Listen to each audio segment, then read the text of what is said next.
Hi అండి, welcome back to my channel. ఇక్కడైతే నేను మామిడికాయ చింతాకు వేసి చామదుంపల కర్రీ చేస్తున్నాను. ఫస్ట్ అయితే ప్రాసెస్లోకి వెళ్ళిపోదాం. మిక్సీ జార్ తీసుకొని అందులోకి చిన్నగా కట్ చేసుకున్న మామిడి ముక్కలు అలాగే చింతాకు వేసుకొని మెత్తని పేస్ట్ లాగా చేసుకోవాలి. ఇప్పుడైతే ప్యాన్ పెట్టి ప్యాన్లో ఆయిల్ వేసి ఆయిల్ హీట్ అయిన తర్వాత ఉద్దిపప్పు ఆవాలు అలాగే జీలకర్ర వేసి అవి చిటపట్లాడిన తర్వాత ఎండుమిర్చి అలాగే పచ్చిమిర్చి వేసి ఫ్రై చేసుకోవాలి. అవి ఫ్రై అయిన తర్వాత అందులోకి ఆనియన్స్ వేసుకొని ఫ్రై చేసుకోవాలి. ఆనియన్స్ కొద్దిగా ఫ్రై అయిన తర్వాత కర్రీ లీవ్స్ వేసుకొని కలుపుకొని ఇందులోకి పసుపు వేసుకొని కలుపుకోవాలి.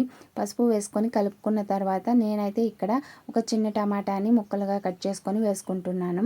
వేసుకొని టమాటాలు కొద్దిగా మగ్గిన తర్వాత ఇందులోకి సరిపడా సాల్ట్ వేసుకొని బాగా కలుపుకోవాలి. కలుపుకున్న తర్వాత నేనైతే ముందుగా కుక్ చేసుకున్న చామదుంపల్ని పొట్టు తీసుకొని ఇందులోకి వేసుకుంటున్నాను.